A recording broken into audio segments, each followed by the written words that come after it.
What if I told you that one of the worst environmental disasters in human history is reversing itself right now, not slowly, not theoretically, but visibly, dramatically, almost violently? As water surges back into a place that was declared dead for decades, a place where ships once sailed, but then sat stranded in a toxic desert where entire communities collapsed under. Clouds of poisoned dust, and where hope itself seemed to evaporate along with the sea. This is the story of how the impossible is happening, how a single engineered barrier is forcing nature to rewrite its own ending, and how the Aral Sea, once a graveyard of rust and salt, is coming back to life before our eyes.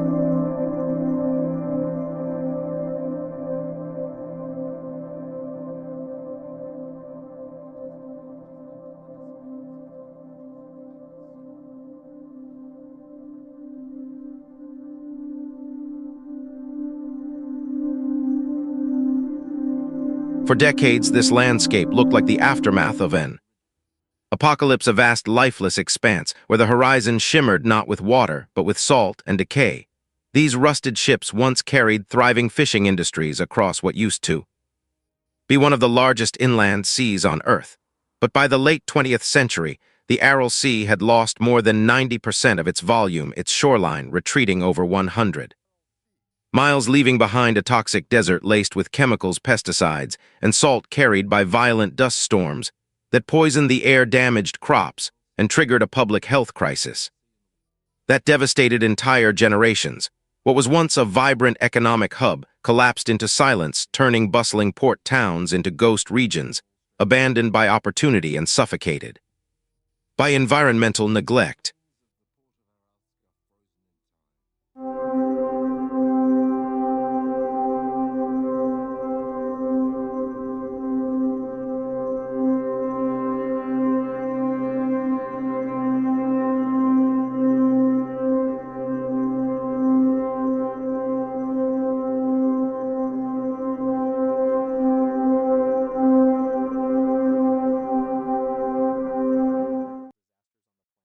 This disaster was not natural. It was engineered in the name of progress. During the Soviet-era, massive irrigation projects diverted the two main rivers feeding the Aral Sea, the Amu Darya, and the Sur Darya, to support cotton farming across arid lands.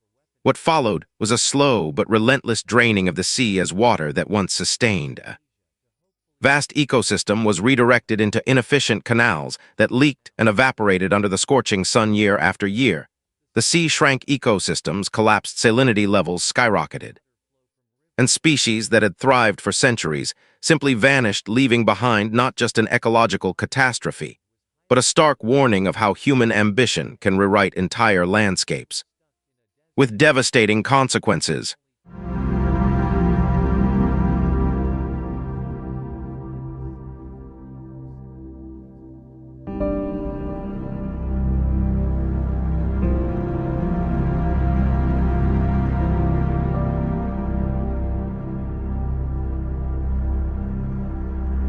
But then came a bold idea, one that seemed almost too simple to work, yet required extraordinary precision to execute. In 2005, engineers backed by global funding constructed the Kokaral Dam, a concrete barrier designed to separate the smaller northern portion of the Aral Sea from the rapidly dying southern basin. This was not just a wall, it was a calculated hydrological intervention designed to trap the flow of the Sur Darya River, preventing it from dispersing into the vast southern wasteland, and instead concentrating it into the northern basin, effectively forcing water levels to rise and stabilizing salinity in a way that nature alone could no longer achieve. Previous attempts using sand barriers had failed, repeatedly collapsing under pressure, but this time the engineering held firm, creating a controlled system that began to reverse decades of damage.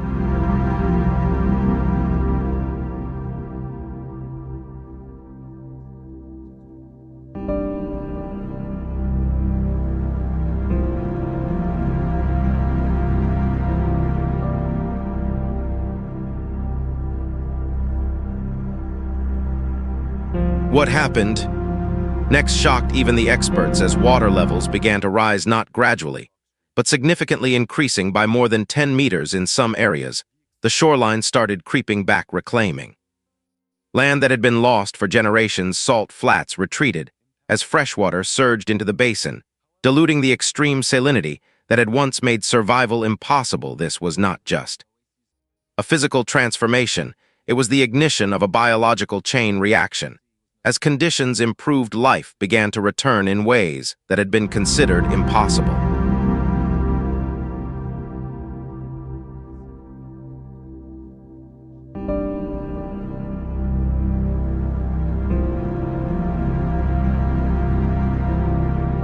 Fish species that had disappeared decades earlier, including carp and pike, began to reappear, their populations recovering rapidly as salinity dropped to survivable levels. Bird migration patterns shifted as wetlands reformed along the shoreline, attracting species that had long abandoned the region. Lush reed beds emerged, stabilizing ecosystems and creating habitats for countless organisms. This was a full-scale ecological resurgence, a biological explosion driven by the simple yet powerful return of water, transforming a dead zone into a living, breathing ecosystem once again.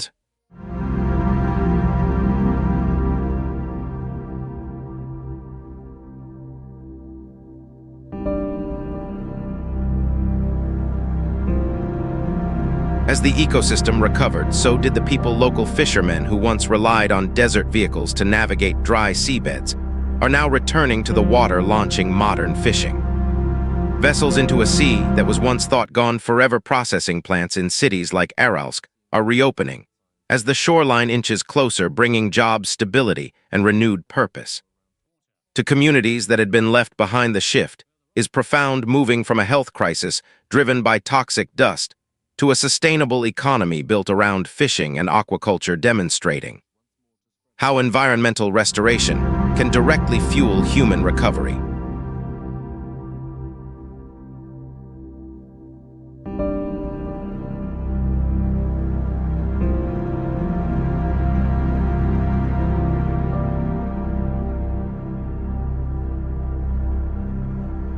And the story is far from overexpansion. Plans announced for the coming years aim to further raise the water level, increasing the surface area of the Northern Sea and enhancing its ecological resilience. This project is now being studied globally as a blueprint for reversing environmental damage on a massive scale, offering hope that even the most catastrophic human-made disasters can be partially undone with the right combination of science, engineering, and political will.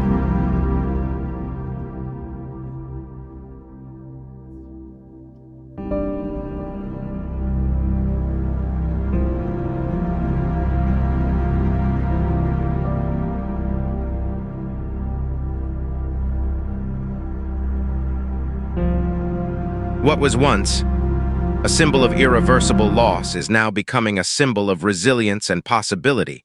The Aral Sea is not fully restored, and challenges remain, but what we are witnessing is undeniable. Proof that destruction does not always have to be permanent, that with bold action and relentless innovation, even a dying sea can rise again, and as waves now crash where only dust once blew. The world is watching a miracle unfold, not of nature alone, but of humanity choosing to fight for restoration against all odds.